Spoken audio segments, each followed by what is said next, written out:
तर विद्यार्थी मित्रांनो, मागील काही सेशनमध्ये आपण हे प्रकरण पूर्ण केलं. त्यानंतर मागच्या सेशनमध्ये आपण अतिशय शॉर्ट फॉर्ममध्ये यातील मुद्दे कसे लक्षात ठेवता येतील याच्याविषयी सुद्धा आपण समजून घेतलं. आता आपण या सेशनमध्ये समजून घेणार आहोत की प्रत्येक टॉपिकवरती प्रश्न कुठल्या प्रकारे विचारला जाईल आणि त्याचं करेक्ट आन्सर आपल्याला काय लिहायचं आहे. ठीक आहे. तर मग सिलेबस ॲक्च्युअल आपला जो सिलेबस आहे तो सिलेबस कुठून सुरू होतोय तर डोबेरायनर ट्रायडपासून सुरुवात होतोय. मी प्रश्न तिथूनच घेतोय. तर डोबेरायनर ट्रायड्स याच्या मुद्द्यावरती जे काही प्रश्न विचारले जातील तो पहिला प्रश्न असा आहे की define the triads. Define triads.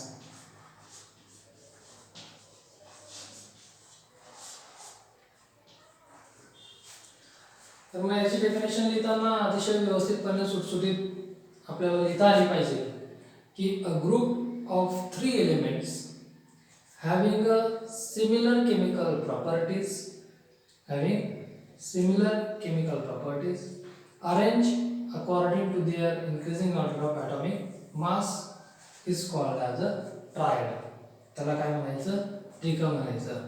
ते बाकीच्या ज्या गोष्टी आहेत त्याच्यामध्ये ते ऍड करायचे आहेत. डेफिनेशन जेवढी पुढे ट्रायडची group of 3 elements having similar chemical properties arranged according to their increasing order of the atomic mass is called as a triad.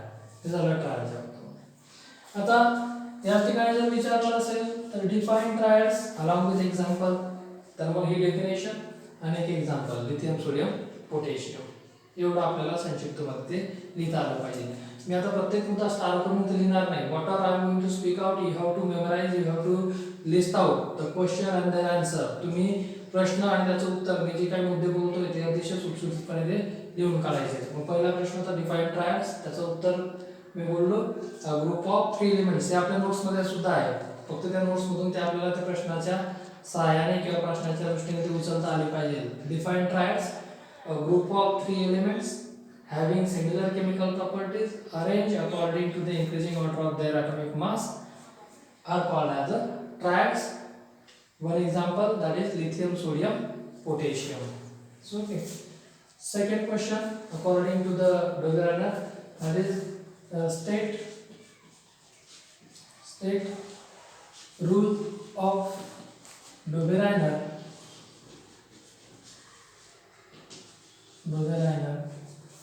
and give one example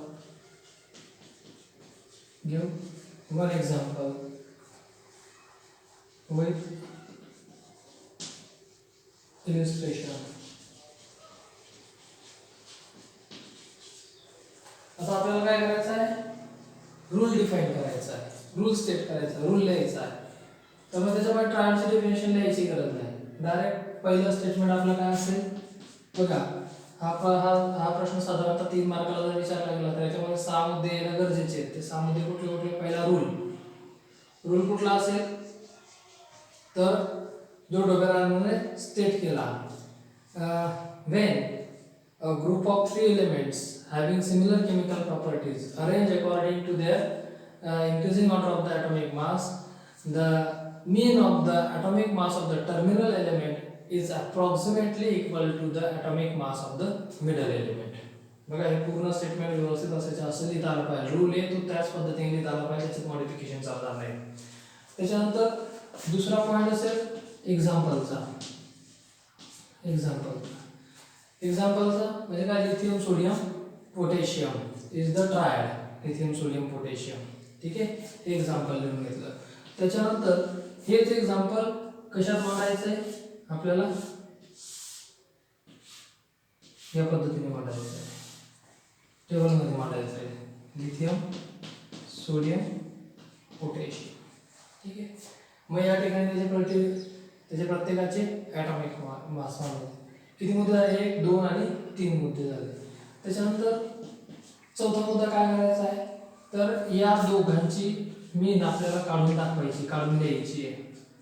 ठीक आहे. या प्रश्नाचं उत्तर पहिला मुद्दा रूल लिहिला, दुसरा एक्झाम्पल दिलं, तेच एक्झाम्पल त्याचे ॲटॉमिक मास सहित लिहून दाखवलं. त्याच्यानंतर या दोघांची मीन काढली, या पुढच्या मुद्द्याला मीन काढली.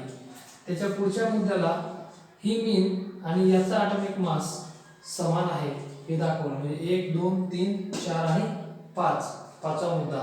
आणि त्याच्यानंतर शेवटचा 6वा मुद्दा काय लिहायचा आहे, that is lithium and potassium. The mean of the atomic mass is equals to the approximation atomic mass of the sodium, hence it is a triad. याला इलिस्ट्रेशन म्हणतात, त्याला एक्सप्लेनेशन असं म्हणतात, एक्सप्लेन केला एकदा. ठीक आहे. त्याच्यानंतर तिसरा प्रश्न आहे, मोठ्या प्रश्नामध्ये तिसरा प्रश्न जर विचारला जाईल इथं, तर तो कुठला विचारला जाईल, list out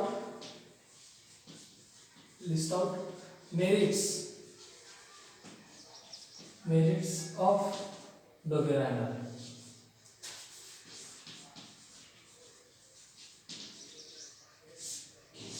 डोबेरायनरचे merit list out करा. सो पहिला मेरिट काय आलं त्याचं, Dobereiner arrange all the elements depending upon their chemical properties and for it he utilized concept of atomic mass. हे त्याचं पहिलं. ठीक आहे.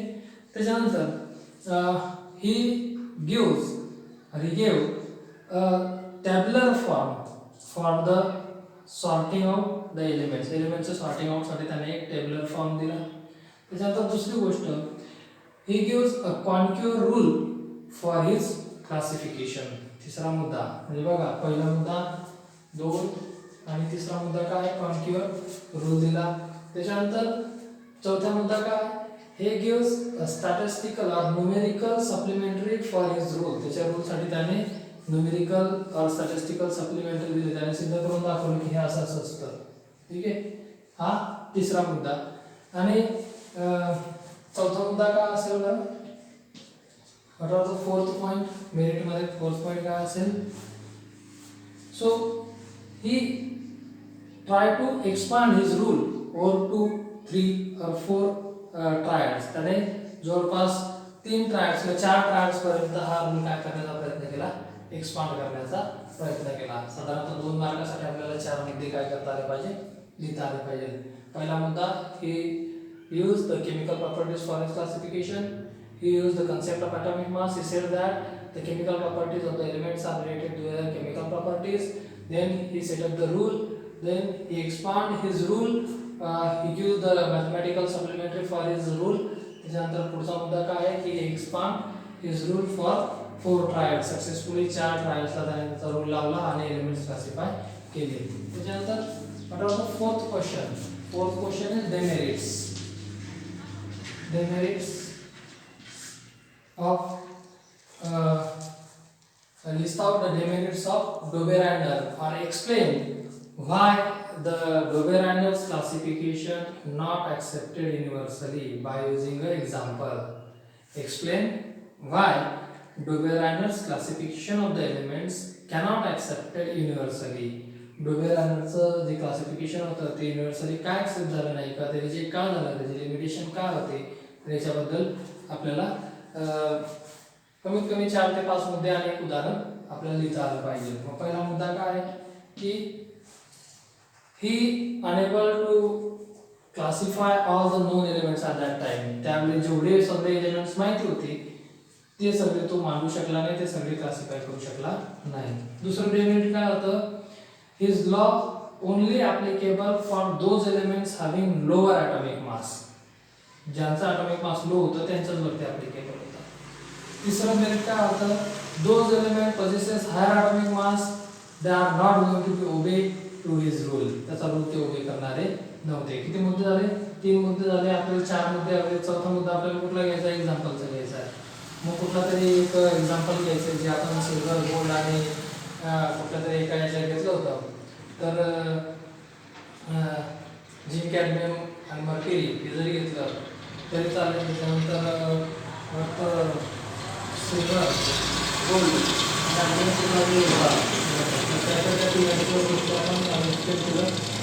वगैरे काढून तर आपल्याला ते चौथा मुद्दा एक्सप्लेन करता येईल. मग डोबेरायनर त्याच्या कंटेंटवरचे हे 4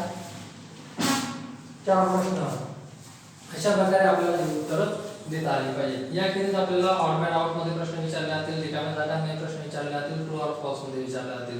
ट्रू ऑर फॉल्स, रिकाम्या जागा, जुळ्या लावा हे प्रश्न मी या ठिकाणी घेत नाही, कारण की ऑब्जेक्टिव्ह जे आहेत ते ऑब्जेक्टिव्हचे प्रश्न आपल्याला सहजगत्या सोडवता येतील, त्याचे उत्तर लिहिता येतील. आपण फक्त ब्रॉड क्वेश्चन या ठिकाणी पाहणार आहोत.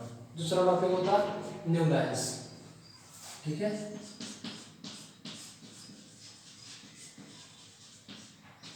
New lines Octave.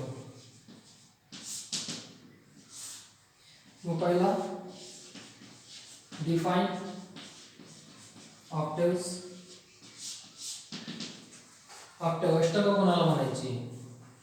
A group of elements or arrangement of elements in which every 8 element repeated its chemical properties similar to the first one, and these elements are called as the octave. त्यांना काय म्हणायचं? अष्टक म्हणायचं. म्हणजे अशा एलिमेंटचा गट की ज्याच्यामधील प्रत्येक येणारा आठवा, म्हणजे अशा एलिमेंटचा ग्रुप की जो त्यांच्या ॲटॉमिक मासच्या चढत्या क्रमाने मांडला आहे. A group of elements arranged according to their increasing order of atomic mass, and every 8 element repeats its chemical properties similar to the first. That elements are called as the octave. The octaves त्याला काय म्हणायचं? अष्टक असं म्हणायचं. म्हणजे अशा एलिमेंटचा group की जो त्यांच्या अणुवस्तुमानाच्या चढत्या क्रमाने मांडल्यानंतर प्रत्येक आठवा एलिमेंट केमिकल प्रॉपर्टीज रिपीट करतो पहिल्या एलिमेंटच्या बरोबर, तर त्याला अष्टक असे म्हणतात. त्याचं एक्झाम्पल विचारलं असेल तर एक्झाम्पल देता आलं पाहिजे. त्याच्यानंतर दुसऱ्या याच्यामध्ये प्रश्न आहे, तो तेच प्रश्न स्टेट द रूल ऑफ नाव about Newlands. State rule of Newlands. न्यू लॅबचा रूल स्टेट करा. मग न्यू लॅबने जो रूल दिला त्याच्याबद्दल आपल्याला मांडता येईल की when the elements having similar chemical properties, or the elements having similar chemical properties get arranged according to the increasing order of their atomic masses. Every 8 element having similar chemical property to the first one, or every 8 element get repeated chemical properties is nothing but the rule for the octaves. ठीक आहे. त्याचं example आपल्याला देता आलं पाहिजे. त्याच्यानंतर तिसरा प्रश्न आहे मेरिट्सचा. What are the merits of Newlands classification. न्यूलँडच्या क्लासिफिकेशनचे मेरिट्स ते कमीत कमी 4 मेरिट्स आपल्याला लिहिता आले पाहिजे की त्याने ॲटॉमिक मासचा वापर केला, त्याने एक रूल दिला, he compare is rule along with octave in music. म्युझिकच्या ऑक्टेव बरोबर त्याने कम्पेअर केलं. त्याच्यानंतर in supportive he arrange near about 17 elements up to calcium successfully. Calcium पर्यंत त्याने आपला रूल काय केला, व्यवस्थितपणे मांडला आणि मांडण्याचा प्रयत्न केला. हे साधारणतः 4 ते 5 मेरिट्स आपल्याला देता आले पाहिजे. That is list out merits of new labs. त्याच्यानंतर demerits or limitations. List out limitations of the new lands. New lands चे limitation. त्याच्यामध्ये पहिलं लिमिटेशन काय आहे? He unable to classify all the known elements. त्यावेळेस माहिती असलेले सगळे 63 एलिमेंट तो काय करू शकला नाही, अरेंज करू शकला नाही. त्याच्यानंतर दुसरा मुद्दा काय आहे? दुसरा मुद्दा किंवा दुसरं वाक्य काय झालं पाहिजे? His rule obey only up to calcium. Calcium पर्यंतचेच एलिमेंट त्याचा रूल काय करतात? ओबे करतात. हे कॅल्शियम पर्यंतचेच एलिमेंट त्याचा रूल ओबे करतात. तिसरा मुद्दा आहे after calcium Newland fail to expand his rule on the elements. कॅल्शियमच्या पुढच्या एलिमेंटवरती तो आपला रूल एक्सपांड करू शकला नाही, त्याला करणं जमलं नाही. ठीक आहे.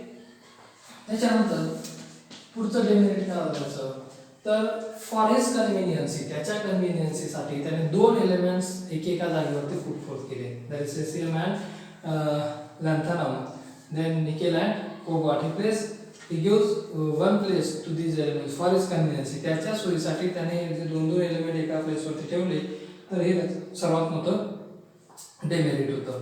त्याच्यानंतर पुढचं डेमेरिट होतं ही could not predict about any new element. एखादा नवीन एलिमेंट असेल असं त्याला कुठल्याही प्रकारचं माहिती नव्हतं. जेवढे आहेत तेवढेच त्याने ऍक्सेप्ट केले होते. He do not leave the blank spaces in his arrangement. त्याच्या अरेंजमेंटमध्ये त्याने कुठल्याही प्रकारची जागा कुठल्याही प्रकारची सोय ही माहीत नसलेल्या एलिमेंटसाठी केलेली नव्हती. हे त्याचं मोठं डेमेरिट होतं. त्याच्यानंतर he could not predict about the noble gases and in his arrangement he did not leave the space for the noble gases और नोबेल एलिमेंट्स. इनर गॅसेस किंवा नोबेल एलिमेंटसाठी त्याने कुठल्या प्रकारचं प्रेडिक्शन केलं नाही. त्याच्या चार्टमध्ये त्याने कुठल्याही प्रकारची ती जागा ठेवली नाही.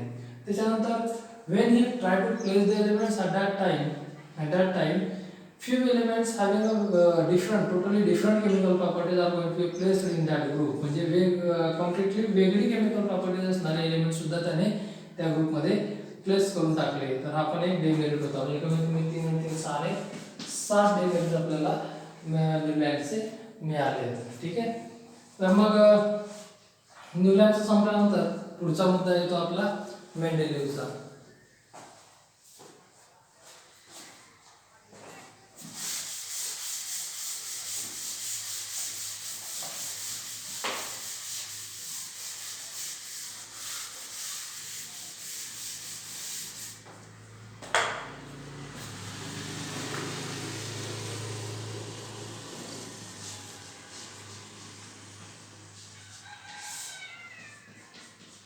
मेंडेलिव्हज classification.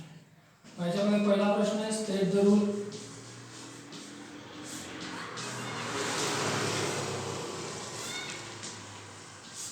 State the rule. Rule काय आता? The chemical and physical properties of the elements are periodic function of their atomic masses. हा त्याचा रूल होता. ठीक आहे. एका वाक्यामध्ये तो रूल व्यवस्थित येता आला पाहिजे. The chemical and physical properties of the elements are the periodic functions of their atomic masses. ठीक आहे. त्याच्यानंतर why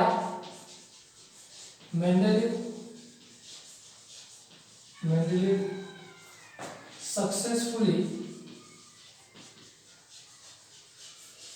arranged all 63 एलिमेंट्स. मेंडेलिव्हने सगळे 63 एलिमेंट सक्सेसफुली कसे मांडून घेतले, काय कारण असेल त्याच्या मागचं? तर याचं उत्तर आपल्याला कमीत कमी 4 मुद्द्यांमध्ये देता आलं पाहिजे. पहिलं त्याने ॲटॉमिक मास ही संकल्पना वापरली. He use the concept of atomic mass. He arranged the elements according to increasing order of atomic mass. This is the first key to the success. दुसरी गोष्ट, along with the chemical properties, he is going to be consider the compound forming by each and every element along with the oxygen and hydrogen. म्हणजे त्याने chemical प्रॉपर्टीचा विचार नाही केला, तर oxygen आणि hydrogen याच्याबरोबर बहुतेकशे element compound form करतात आणि तो कंपाऊंड फॉर्म करण्याचा जो पॅटर्न आहे तो पॅटर्न सुद्धा एक की फॅक्टर ठरला याच्या एलिमेंटचं सक्सेसफुली अरेंजमेंट साठी. त्याच्यानंतर तिसरा जो मुद्दा आहे, what are the third point? He assume that those elements which are not yet discovered but they have a matching chemical properties. He leave the blank spaces. त्याने काय करून टाकलं? ब्लँक स्पेसेस सोडून टाकल्या त्या एलिमेंट साठी की जे शोधले गेलेले नव्हते आणि त्या केमिकल प्रॉपर्टीज त्याने अजून करून घेतल्या की असा एखादा एलिमेंट असावा आणि त्याची जागा ही असावी, म्हणून ती जागा रिकामी सोडून त्याला पुढचे जे एलिमेंट्स माहीत असलेले एलिमेंट्स त्याने मांडले आणि म्हणून तो पूर्ण 63 एलिमेंट मांडू शकला. ठीक आहे. त्याच्यानंतर चौथा मुद्दा काय लक्षात येईल की तो मेंडेलिव्हने सगळे 63 एलिमेंट सक्सेसफुली का मांडून घेतले. पहिला मुद्दा पाहिला आपण ॲटॉमिक मास वापरला. दुसरा त्याने हायड्रोजन आणि ऑक्सिजन बरोबर त्याची रिॲक्टिव्हिटी फॉर्मिंग कंपाऊंड पॅटर्न पाहिला. त्याच्यानंतर चौथा मुद्दा आपण काय पाहिला? What are the fourth point we have to discuss? Is the blank spaces. आणि ब्लँक स्पेसेस सोडले आणि म्हणून तो 63 एलिमेंट पूर्ण मांडू शकला. देन ही अरेंज सक्सेसफुली का झाला, म्हणजे 99% सक्सेस का झाला, तर काही ज्या त्रुट्या होत्या त्या त्रुट्या सुद्धा त्याने रिमूव्ह करून, काही त्रुट्या रिमूव्ह करून त्याने क्लासिफिकेशन केलं, आणि क्लासिफिकेशन केलं त्याच्यामुळेच मेंडेलिव्ह सक्सेसफुल झाला. मग काय काय त्रुट्या रिमूव्ह केल्या, तर मेंडेलिव्हच्या क्लासिफिकेशन पर्यंत किंवा मेंडेलिव्हच्या अरेंजमेंट पर्यंत ज्या एलिमेंटचं ॲटॉमिक मास हे काहीसं वेगळं घेतलं जात होतं ते त्याने करेक्ट केलं. ही corrected atomic mass of some elements. Due to that he gets success to arrange all the known elements. त्याने काही एलिमेंटचा atomic mass काय केलं, सक्सेसफुली करेक्ट केला, आणि म्हणून तो यशस्वी झाला. These are the 4 points for this question. Okay. त्याच्यानंतर पुढचा आहे merits of Mendeleev's. List out the merits of Mendeleev's periodic classification. मग आता कमीत कमी 6, 5 आणि 3 मार्कासाठी किंवा 4 मार्कासाठी असेल तर 8 मुद्दे आपल्याला लिहिता आले पाहिजे. मेंडेलिव्हने ॲटॉमिक मास ही संकल्पना वापरली, हे पहिलं मेरिट होतं. मेंडेलिव्हने पूर्ण 63 एलिमेंट अरेंज करून टाकले, हे दुसरं मेरिट होतं. Mendeleev arrange all the 63 elements, it is the second merit. Then what was the third merit? Mendeleev correct the atomic masses of some element. काही एलिमेंटचे ॲटॉमिक मास त्याने काय केले, करेक्ट केले. आपण त्या नोट्समध्ये पर्टिक्युलरली कुठल्या एलिमेंटचा ॲटॉमिक मास कितीने करेक्ट केलं हे घेतलंय, ते व्यवस्थित लिहायचं आहे. त्याच्यानंतर ही लिव्ह द ब्लँक स्पेसेस, हे त्याचं चौथं मेरिट झालं.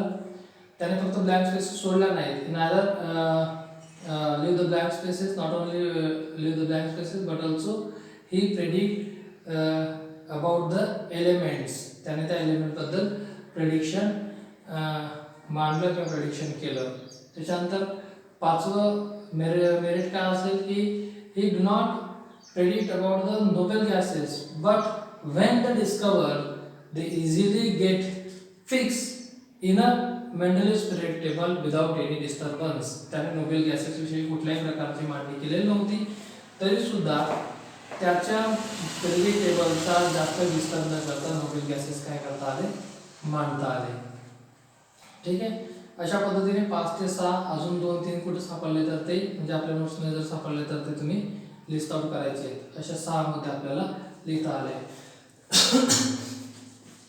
याच्यानंतर पुढचा मुद्दा, why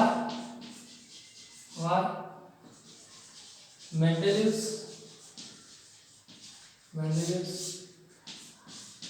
periodic table get rejected.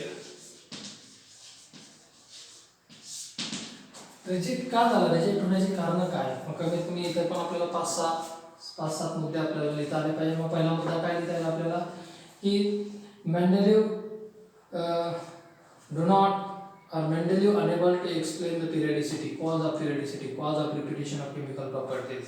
Chemical properties repetition साठीचं कारण तो प्रॉपरली देऊ शकला नाही. Mendeleev unable to explain the cause of periodicity or repetition of chemical properties. What was the second point? दूसरा मुद्दा काय असेल की he arranged for his simplicity he misplaces 2 elements cobalt and nickel. त्याने त्याच्या सोयीसाठी कोबाल्ट आणि निकेलला काय करून टाकला, मिसप्लेस करून टाकला. ठीक आहे. म्हणजे ही गोष्ट आपल्याला या ठिकाणी प्रकर्षानं मांडावी लागेल. ठीक आहे. म्हणजे ज्याचा ॲटॉमिक मास हा कमी होता तो नंतर प्लेस केला, ज्याचा ॲटॉमिक मास जास्त होता तो आधी प्लेस केला. का, तर त्याच्या अरेंजमेंटसाठी.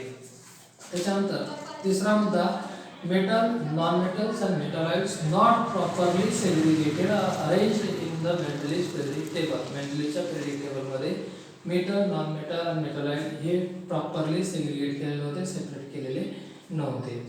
त्याच्यानंतर चौथा किंवा 5वा मुद्दा की hydrogen not properly placed in a Mendeleev's periodic table. मेंडेलिव्हच्या पिरियडिक टेबलमध्ये हायड्रोजनला प्रॉपरली प्लेस केलेला नव्हता. त्याच्यानंतर some metals are going to be placed in a halogen group. काही मेटल जे होते ते मेटलला हॅलोजन ग्रुपमध्ये प्लॉट केलेले होते किंवा आलेले होते. ते कशामुळे आले होते, because because they possesses though they are going to possess the different chemical property, they are placed into the same group.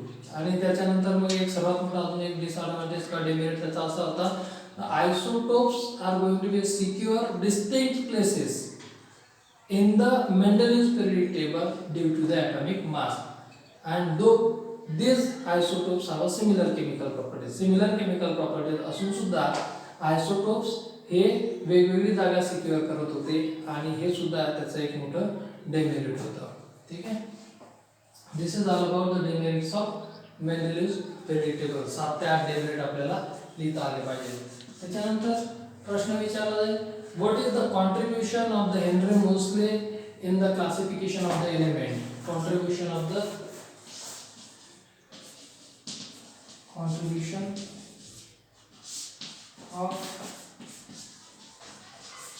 Henry Moseley in the classification of the elements. तुम्हाला त्याच्याबद्दल आपल्याला कमीत कमी 4 ओळी तरी लिहिता आले पाहिजे की Henry Moseley was the English physicist who invite the concept of the fundamental concept of atomic number.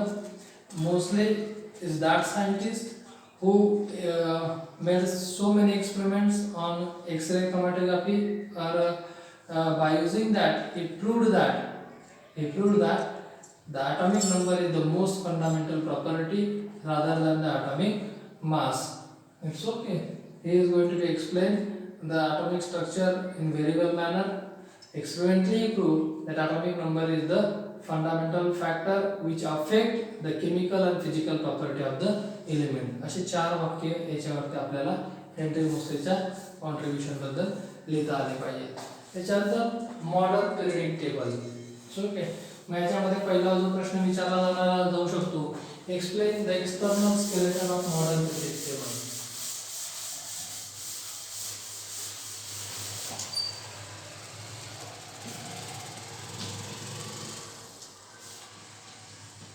Explain external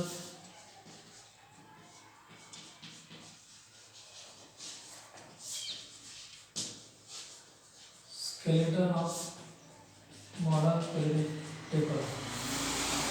या प्रश्नामध्ये साधारणतः the external skeleton of the modern periodic table consists of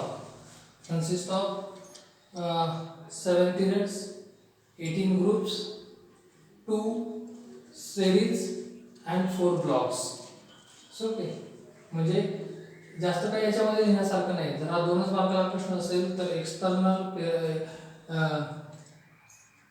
external skeleton of modern periodic table consists first A, that is periods,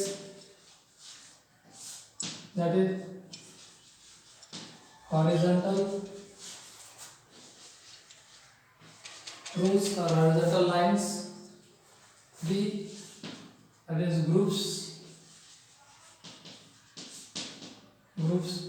that is vertical columns numbering 7, numbering 12. C, series, that is 2 horizontal rows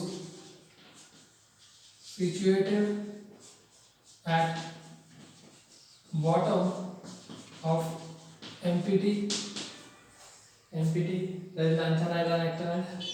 And what are the blocks? D, depending upon the electronic configuration, the elements are divided into the 4 chamber, that is S, P, D, F. This is a short answer for the external skeleton of modern periodic table.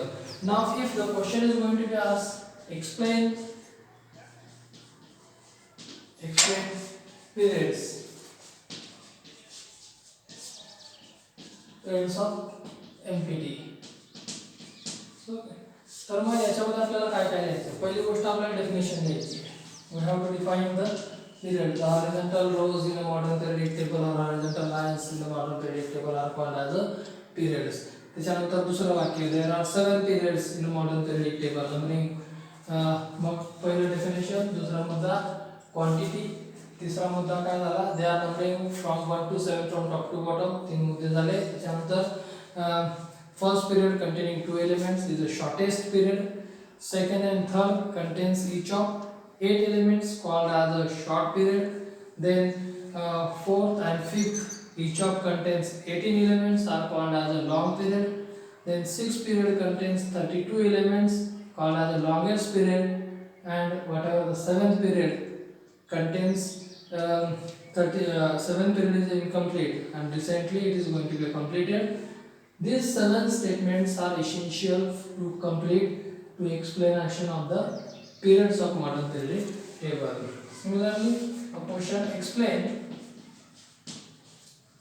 explain the groups of NPT. मग आता modern periodic टेबलचे group जर explain करायचे असतील तर पहिलं definition, the vertical column in a modern periodic table term as or called as a group. There are 12 groups in a modern periodic table numbering from 1 to 12 from left to right. प्रत्येक वाक्याला फुल stop आहे, त्या ठिकाणी ते वाक्य तोडा. आतापर्यंत 3 वाक्य झाले. पहिला डेफिनेशन झाला, दुसरा 18 ग्रुप आहेत. There are 18 groups in a modern periodic table. Then what are the third statement? The groups are numbering from 1 to 18 from left to right. Left to right त्याला काय केलेलं आहे, 1 ते 18 नंबरिंग दिलेले आहे. त्याच्यानंतर मग पहिला group, first group contains all metals, reactive metals, these are alkali metals. It's okay. दूसरा, the second group contains elements, 7 elements, that is these are alkali earth metal. These are alkali earth metals. The 17th group is a halogen group. The 18th group contains all the elements in a gaseous state having fulfilled their octet, and these are called as the inert gases. Their valence is 0, therefore this group is also called as a zero group element. म्हणजे कमीत कमी 6 ते 7 वाक्य आपल्याला या ठिकाणी लिहिता आले पाहिजे. त्याच्यानंतर चौथा प्रश्न, explain series of modern periodic table. Modern periodic टेबलचे सिरीज एक्सप्लेन करा.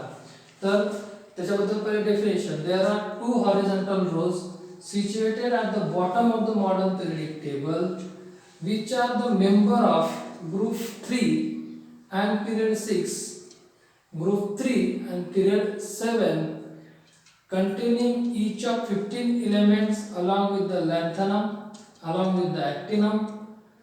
each of प्रत्येकामध्ये 15 lanthanum and actinum.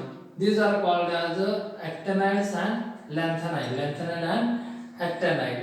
So why they are going to be get placed below the modern periodic table along with the lanthanum? Because the remaining 4 chemical properties to the lanthanum सोबत similar chemical properties दाखवतो, आणि खालचे जे ते actinumचे जे 14 आहेत ते actinum सारखे केमिकल प्रॉपर्टीज दाखवतात, म्हणून ते सेपरेटली प्लेस केलेले आहेत. and that is why these are called as a series.